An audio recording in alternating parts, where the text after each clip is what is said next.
안녕하세요. 썰처녀입니다. 구독과 좋아요는 썰처녀에게 큰 힘이 됩니다. 오늘의 사연 시작하겠습니다. 저는 30대 서울 사는 여자입니다. 남친은 늘 자기네 집에는 제사가 없다는 등 결혼하면 땡 잡은 거라는 말을 자주 이야기했고 저는 그런가 보다 했습니다. 하지만 결혼하고 보니 제사만 없을 뿐이지 행사도 많고 가족들 모임이 많았습니다. 처음에는 불만 없이 모든 행사를 따라 다녔습니다. 근데 몇 번 정도 가나 세어보니 많게는 한 달에 2번, 적게는 한 번은 무조건 시댁에 가는 꼴이었습니다. 그러고는 정작 친정집에 가자고 하면 피곤하다며 일주일에 한 번은 쉬어야 하지 않냐는 등 핑계를 대는 겁니다.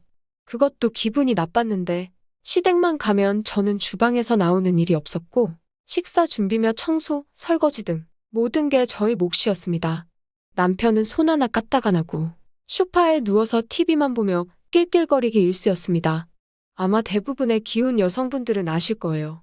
친정에 가도 우리 엄마 힘드니까 당연히 도와주잖아요. 남편은 그런 게 전혀 없어요. 당연하게 시댁 가면 누워있고 친정을 가도 소파와 한 몸입니다. 하물며 시댁은 가족도 많아 식사를 준비하면 기본이 10인분이고 많게는 20인분입니다. 어찌나 가족들이 많이 오는지. 근데 정작 주방에서 일하는 사람은 저랑 시어머님, 달랑 둘뿐입니다.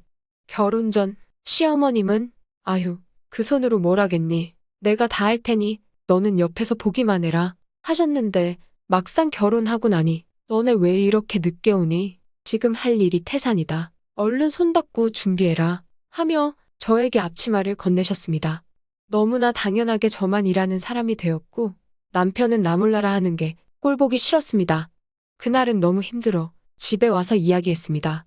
여보, 시댁 가는 거 너무 힘들어. 말하니 엄마랑 같이 하는데 뭐가 힘들어. 웃으며 대답했습니다. 나도 평일엔 일하니까 주말에는 쉬고 싶은데 한 달에 2번은 시댁에 가잖아. 결혼 전에는 제사 없다고 자랑했는데 이건 제사보다 더 심해. 그리고 시댁 가면 앉지도 못해? 저는 속상해하며 이야기했습니다. 남편은 제 말을 듣더니 누가 앉지 못하게 했어? 웃긴다 자기 대답하더군요. 말이 안 통하는 남편을 보니 속이 터졌습니다. 당신은 자기 집이니까 소파에 누워서 TV 보고 밥 먹고 하지만 나는 가자마자 주방 가서 밥 준비하고 설거지에 뒷정리해. 나 힘든 거 생각 안 해? 물었습니다. 제 말을 듣더니 남편은 다들 그렇게 하잖아. 왜 너만 힘든 것처럼 말해? 그리고 우리 엄마는 매번 했는데 힘들다는 소리 한 번도 안 했어. 어이없이 말하는 겁니다. 그 한마디에 저는 할 말을 잃었고 아 그래? 그럼 나도 이제 시댁 가도 안 해야겠다. 안 하면 나도 편하고 좋지 뭐. 대답했습니다. 제가 안 한다고 하니 남편은 당황했는지 자기는 왜 이렇게 극단적이야? 하며 오히려 저에게 화를 냈습니다. 아니 생각해봐. 자기는 친정에서도 아무것도 안 하고 시댁 가도 아무것도 안 하는데 나는 왜 해야 돼? 내가 시어머니처럼 살림만 하는 것도 아니고 당신이랑 같이 맞벌이하고 하는데 이건 너무 불공평하잖아. 그럼 나 회사 그만두고 집안일만 한다? 라고 말했죠. 제 말이 틀린 게 없고 제 월급이 남편보다 많았기에 남편도 그제서야 미안하다며 사과를 하더군요. 사과를 받았지만 저 인간이 정말 내 말을 이해했나 싶었고 그럼 어떻게 할 거야? 저는 물었습니다. 남편은 뭘 어떻게 해? 대답했습니다. 내가 말을 했으면 자기가 어떻게 변할 거라는 걸 알려줘야지. 재차 물었습니다. 남편은 잠시 생각에 잠기더니 그럼 이렇게 하자. 장모님 댁에 가면 자기가 하고 우리 집에 가면 내가 설거지를 할게. 내가 요리 실력은 정말 없는 거 알잖아. 치우는 건 내가 할게. 대답하더군요.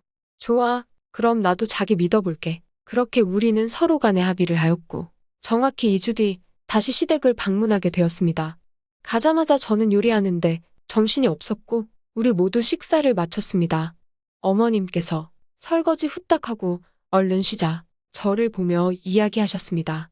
이제 설거지 그이가 할 거예요. 저는 남편을 불렀습니다. 남편은 산처럼 쌓인 설거지를 보더니 아유 진짜 많긴 하네 하며 장갑을 끼기 시작했습니다. 시어머님은 남편의 행동에 당황했는지 너 지금 뭐하니? 하셨고 남편은 뭐하긴 설거지 하잖아 대답했습니다.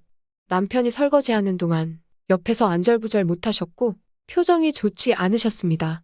땀 흘리며 설거지를 마친 남편은 와, 진짜 힘들다 이거. 허리 나가겠어. 말했고, 거봐 진짜 많지. 사람이 많으니까 어쩔 수 없어. 저는 남편을 보며 대답했습니다. 어머님은 심기가 불편하셨는지 한숨 쉬며 주방에서 나가셨고 잠시 후 거실로 저희를 불렀습니다. 너네 지금 뭐 하는 거니? 물으셨습니다. 네? 뭘요? 저는 궁금해하며 대답했습니다. 아니, 그깟 설거지 얼마나 힘들다고 남편을 시켜? 말씀하셨습니다. 그것 때문에 기분이 안 좋으신 거예요? 2주 전에 남편이랑 이야기했어요. 시댁에서는 남편이 하고 친정에서는 제가 설거지하기로요. 대답하니 뭐 아들을 어느 집에서 설거지를 시키니?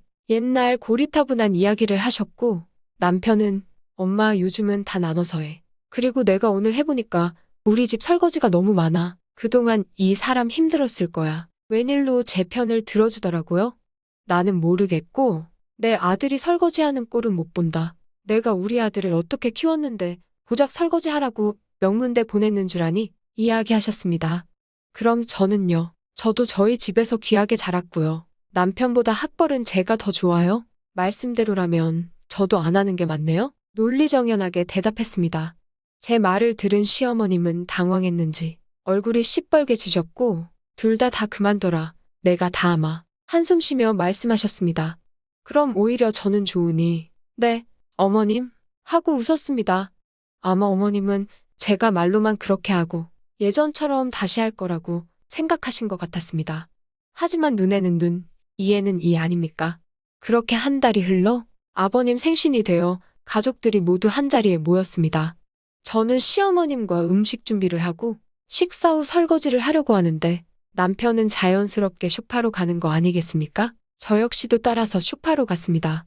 어머님은 저에게 다가와 너 뭐하니? 얼른 정리하자 하며 앞치마를 건네시는 겁니다.